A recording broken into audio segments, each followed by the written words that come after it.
Senator Lee, thanks for being here. My name is Dan Sims. I'm from Highland, retired from the U.S. Forest Service and Bureau of Land Management. That's, yeah, not the other reality. Right. Right. As a firefighter and a forester, trying to preserve our natural resources, and I'm a veteran of the Vietnam War. Really quick, I'm extremely disappointed with Harris and Mayorkas regarding the gross lack of management of our southern border. I think anything's ever going to change, and I assume that you folks in Congress have the ability to manage our taxpayers' money wisely, try to prevent wasteful spending. Yet it seems we're going to spend ourselves into oblivion. Is there anything we can do to change that or never change? Yeah. All right. Great questions on both points. First, as to the southern border, yeah, I share your concern there. This is unprecedented. We've always struggled a bit. We've got a very long southern border. We're talking about a couple thousand miles roughly, and it can be difficult to control. We've had fits and starts at securing it better. We've had periods of time when there have been large waves of illegal immigration, but nothing even close to what we've had in the last couple of years. Nothing even close to it. We're talking about millions of people who have poured in illegally. It starts to feel rather different than past waves. One of the tragedies of this is that in allowing this and perpetuating, or allowing and perpetuating the abuse, the human rights abuses that occur along with it, for basically every one of those millions of people who have come in illegally, they're being human trafficked. This is a human trafficking operation. These global transnational criminal organizations, including and especially the Mexican drug cartels, have been very enterprising. These guys make a lot of money. I mean, hundreds of billions of dollars a year in all their criminal endeavors. In some instances, for a single cartel can do that. And they've discovered they can supplement their income while facilitating their drug trafficking by introducing human trafficking into the mix. So for every one of those millions of people who are coming over, for each one of those people, some cartel is making $2, $3, $4, sometimes $10,000 or $12,000 per person, depending on where they're coming from, their age, and some other factors. And they're mistreated. It's estimated that among the women and girls who were brought up at that, a lowball estimate puts it at 30%. Some of the higher estimates put it at 65, 66%, have been subjected to sexual assault. A lot of them are commandeered into human sex traffic, to the sex trafficking industry longer term after they get here.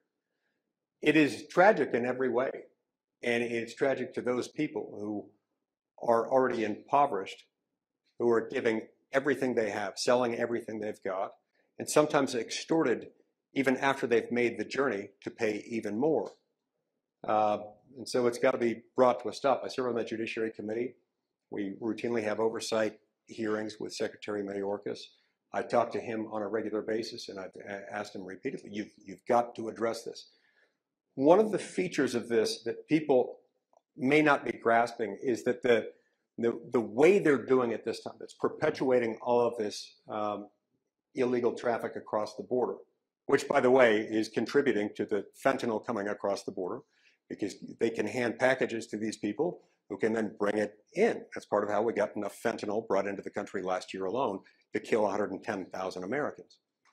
I mean, that did kill Americans. They brought in enough to kill many more than that. They're brought in under the auspices of our asylum laws. Our asylum laws are in place for a good reason, and they're there to make sure that people who come from places where there's oppression and persecution, to make sure that they have a place to come to in America. We want that. We've long welcomed that in this country. But the problem is, nearly every one of those people coming across illegally are claiming asylum, but 95% plus of them are not eligible for asylum and will never be deemed eligible for asylum. The way the law is written, I believe the most natural, correct reading of the law, is that if you you cross our southern border and claim asylum without papers, without prior grant of asylum, you're supposed to be detained until such time as your eligibility for asylum has been adjudicated and found meritorious. Well, they've been doing that, but then as soon as they run out of bed space at an ICE detention facility, they've just been letting them in. I believe the more correct interpretation of the law is once the bed space is full, they should send people back if they come across on land without papers, without having been deemed eligible for asylum. What they're telling them is, you will at some point, when they release them from the ICE detention facility, you will at some point have an immigration hearing scheduled. When that happens, we hope that you will appear at your hearing. We now release you. And they go to wherever they're going to go. We lose track of them, and we'll never see most of those people again in any immigration proceeding. This then sends the signal to the drug cartels who are making billions and billions of dollars monthly on this stuff, that this is cool. We can still do it. We can make more money, and that's why it's continued to escalate. I've called on Secretary Mayorkas repeatedly. You've got to start enforcing this law, and if you're not willing to do it, you need to either step down and find somebody else who's willing to do it or do it on your own. He still hasn't done it. This is where it gets really tough. No matter what our laws say, if you don't have an executive willing to enforce the laws that we have, and who seems in some ways eager to at least allow that law to be thwarted. You know, if President Biden were here, he would say, well, I've got discretion to do it this way. I disagree with him on that, but even if I were to indulge the fiction that he's on solid legal footing there, he still has an obligation to not interpret the law in a way that results in the law being completely ignored. And that's why ultimately we have to rely on elections to make this happen. I wish we didn't have to wait that long. I wish we could rely on them just enforcing the law, but that's where he's put us.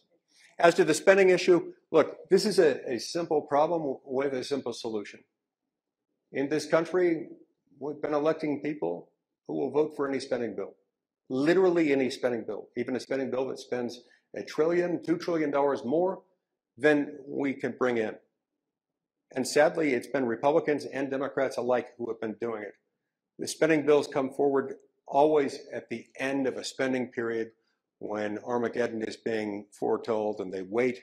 The law firm of McConnell, Schumer, and McCarthy and Jeffries wait until the last minute, and then they come forward with this bill that the four of them have negotiated in secret.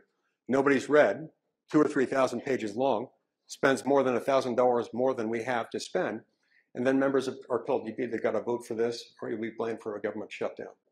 Most of them vote for it and then beat their chest and saying, I did this for the troops, aren't I great?